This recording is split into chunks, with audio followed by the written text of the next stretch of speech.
今本日嘅客家驕傲挺直，本世界讚嘆。對於一個無人知嘅客家莊，都影響世界嘅文化中心。也客家之道為帶領客家行向新時代。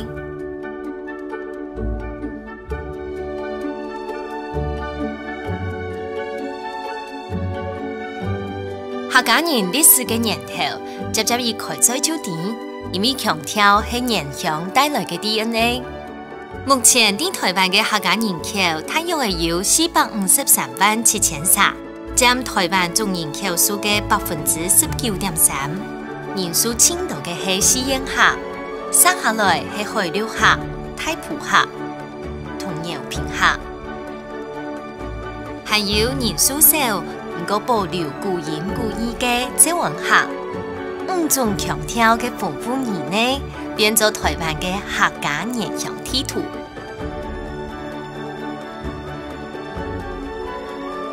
喺台灣，50年地圖就有一些係客家人，喺頭擺受到嘅重視，實完全唔係安尼。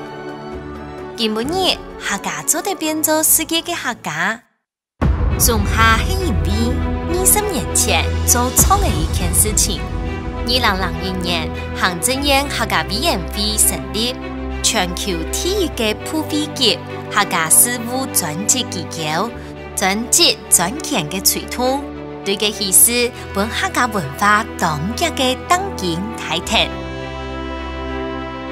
對民進黨政府成立嘅全球唯一嘅客家電視台，本客家有嘅專屬嘅發聲管道。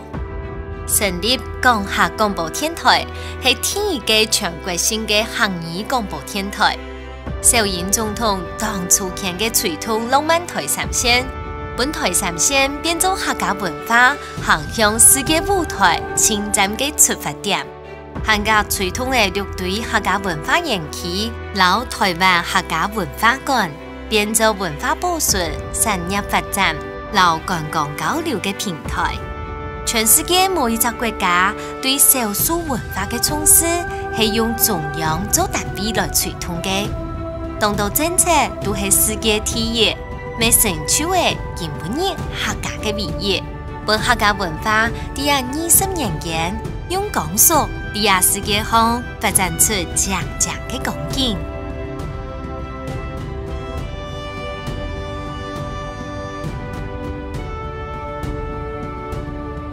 過去台灣客語當然只有1.01%嘅速度自然流失，經過客家委員會3幕去做，通過客家基本法做5年檢議，客語已經變做國家語言之一。全國公告70個客家文化重點發展區，落實推動客語無障礙環境，本客語落實的成法，客家促進推動客語復興。老轉到學校，本文化嘅景，此時當然批。我愛喺還沒出世之前，媽媽就做得幫客家抬高音樂本兒彈。客家幼稚園嘅客家聲音呢，因為客語曾經是教學，當自然嘅用客語溝通，小學嘅遊戲式學習，鼓勵客家聲音呢，此時講客嘅共融感。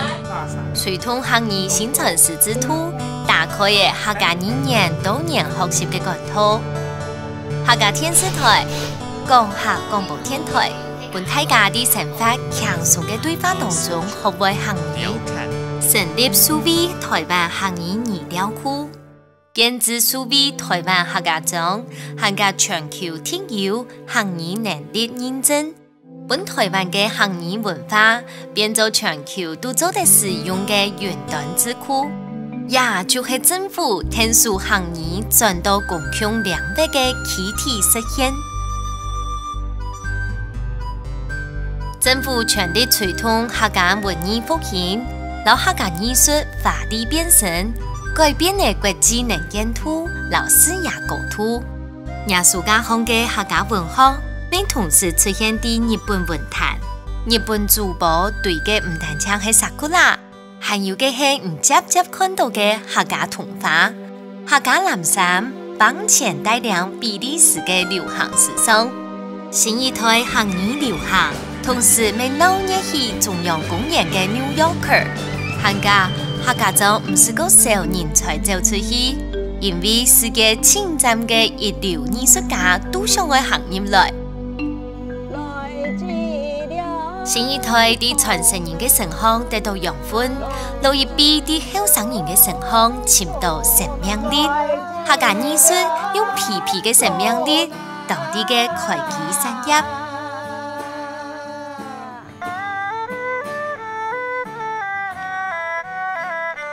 今日客家老二上嘅無窮樣，而啲嘅係客家人當失望。唔過年底嘅係也下啲雲端當個客莊後生人嘅原實力，當到客家後生人轉向，透過客莊地方創生優惠貸款，建立自家夢想嘅客家幸福事業。而啲客家攀照，唔過年底佢做得攀到像白色藍帶，而啲台三線當浪漫，唔過年底佢做得歸路嘅浪漫到全世界。有40國家同意向下肯定佢，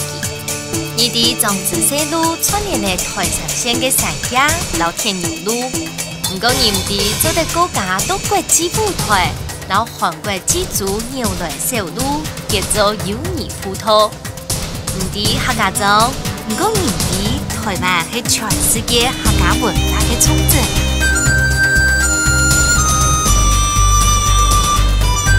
客家 V&B， 唔過年底客家 V&B 都去做乜嘅麼？就係留客家出現嗎？來聽下呢集客家莊。